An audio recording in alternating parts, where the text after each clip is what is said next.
everyone, welcome back. My name's Debbie if you're new here, and today on my channel we're going to be making a casserole. It's called Hobo Casserole. I don't know why it's called Hobo Casserole, but that's the name of it. So stay tuned for that recipe. And as always, I'll link it in the description box. And if you are new here, I really hope you think about subscribing and hit that thumb. I always want those thumbs up. Let's get into making our Hobo Casserole.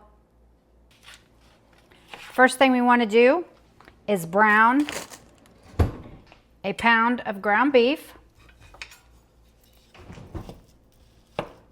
I'm going to get this going, and I'm going to add some minced onions to this. We're going to preheat our oven to 375. Get this browning up. Give it a little bit of flavor. Now, I'm not sure why they call it a hobo casserole, because, is it because, I don't know.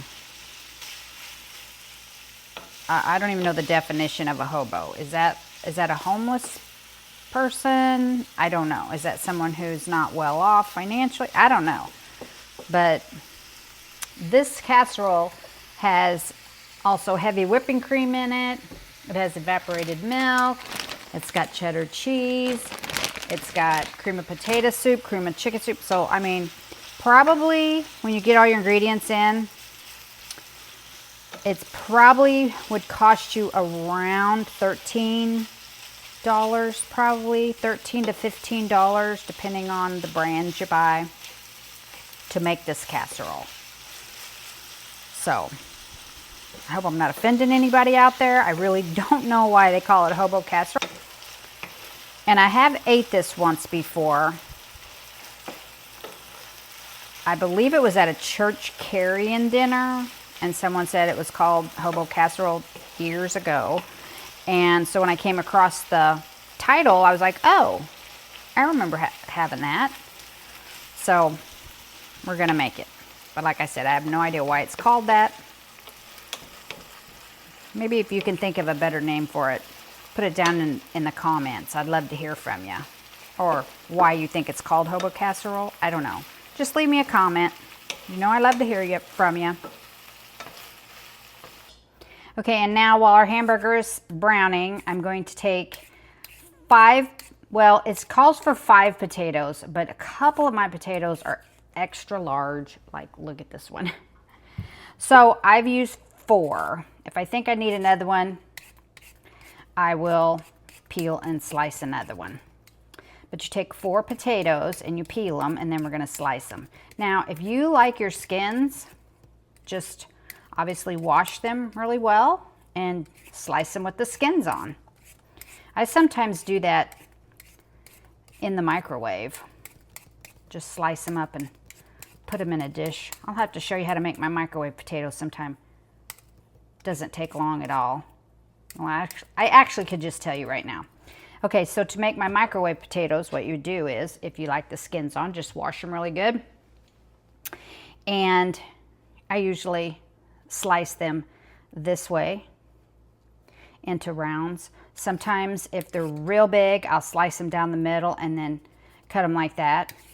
I put them in a glass casserole dish. It is I think it's about a 5 by 9. It's kind of an odd size, but you can do it in an 8 by 8. But you just slice up, usually it's only like 3 or 4 potatoes. And, you know, you don't want to get them real thick, but slice them about like that. You put approximately, I would say, 3 to 4 tablespoons of butter in there. Cover it with saran wrap or a plastic wrap that is microwave safe, and microwave them on high for about 7 minutes, and then you can push down in them and see if they're tender.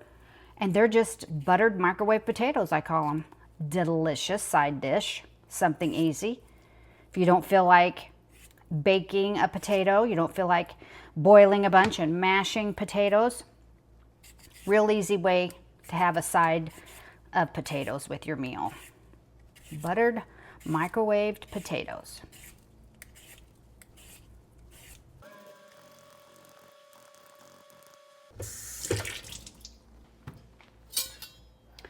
Okay, so we have our 4 to 5, whatever you want, peeled potatoes. Now we're going to slice them. And I'm going to just slice them. And you want to slice them kind of thin.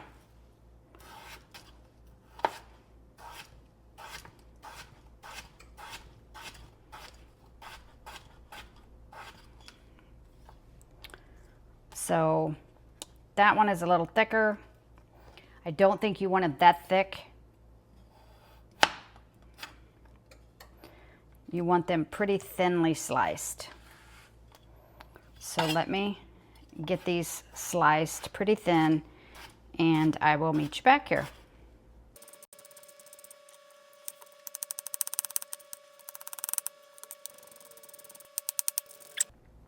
So there's all our sliced potatoes falling off the cutting board. Okay, we're going to take a little vegetable oil, spray that a little bit. So after we've done that, we're going to set that aside for a second. And we're going to make the insides. So what we're going to put in here is 1 can of evaporated milk. I already have it opened.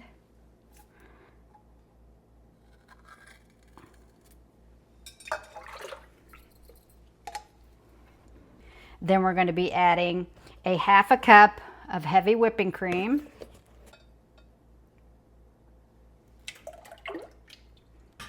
To that, we're going to be adding a can of cream of chicken soup. Ooh, that's a toughie to get open.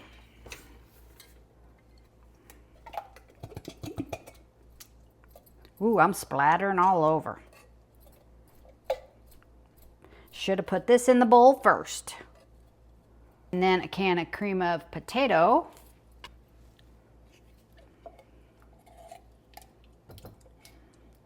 Okay, we got all those in there. I'm going to take a little bit of a whisk and just whisk those together.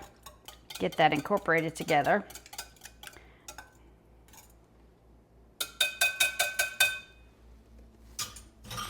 And now we're going to start building in our casserole. Start layering it up.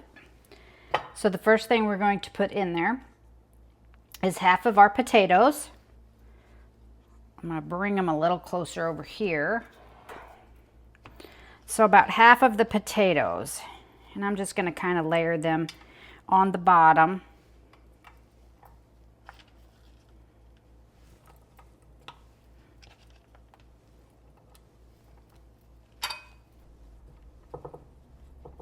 We're just doing 2 layers. So I'm going to do this one and then we will repeat the process and end with cheese on top. I think that's about 1/2 of the potatoes. 1 more for good measure. Then we're going to pour 1/2 of our meat in there. So I'm going to kind of just eyeball 1/2 of it. You probably could put a little more meat. You could do, if you like it real meaty, you could probably do 2 pounds of hamburger, but I'm just flipping it all over the place, aren't I? Bang, bang, I'm sorry. The edges, yeah, you could do 2 pounds of hamburger, probably be a little bit better. It only calls for 1, but that looks a little chintzy to me. Okay, and then we're going to pour on 1/2 our liquid. Just going to pour that on. The size of this glass dish I just got is deeper. Like you can make a nice deep lasagna in it. I think that's about 1/2. And then we're going to do 1/2 of our cheese. I have a little bit left in this bag I want to go ahead and use. I'm using triple cheddar. It calls for 2 cups of cheddar cheese. So 1/2 of your cheese.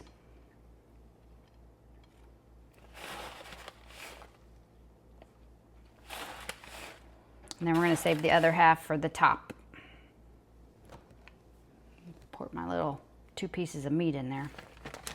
Okay, then we're going to do it all over again. Let me do a little salt in here and a little pepper. I'm going to do that on each layer.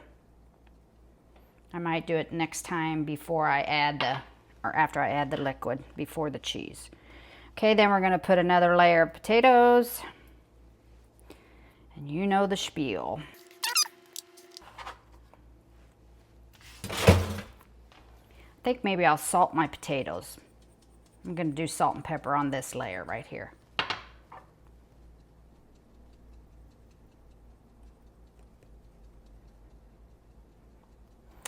And you can always add more when you put it on your plate. Okay, then to that we're going to add our meat, what's left of it. And I'm going to try to spread it out a little bit. Okay. Then we're going to add our liquid, the rest of it.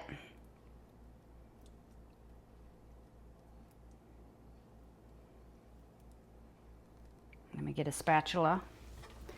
Want to get all that good cream out of there.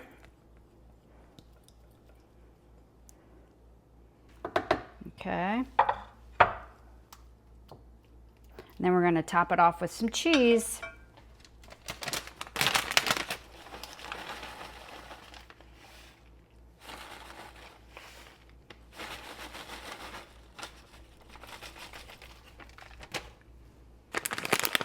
And I did grab another bag because I want cheese on the top.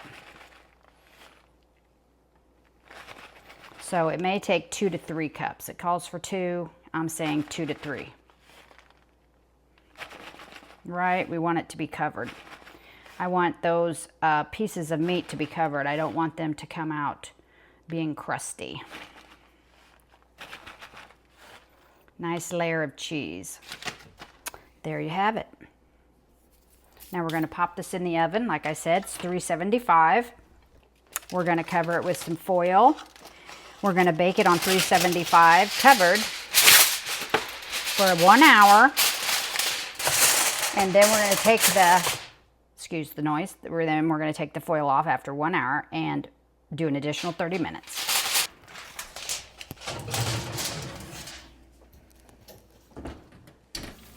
Oh, she's a bubbling. Look at that. It's got about 20 minutes left. It smells really good. There it is. I just took it out. As you can see, it is bubbling, boiling hot. So I'm going to scoop myself out some and let it sit for a minute, and I'll be back to taste it.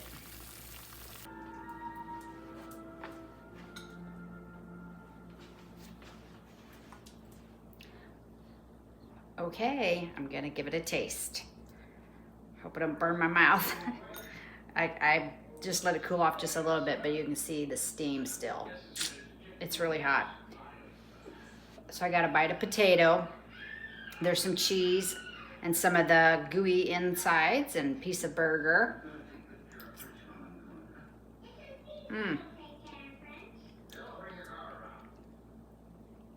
It's really good. And I'm glad I added that extra cheese. The inside's got a little creaminess to it. Tastes really good. Does need a little more salt though, because of those potatoes. I'm sorry if you hear the TV in the background. My grandson's here watching a movie. But yeah, it's really good. Really, really a good casserole. So I hope you try this. I'll have it linked down in the description box. Look for the recipe down there. So until next time, take care of yourself and each other. Bye.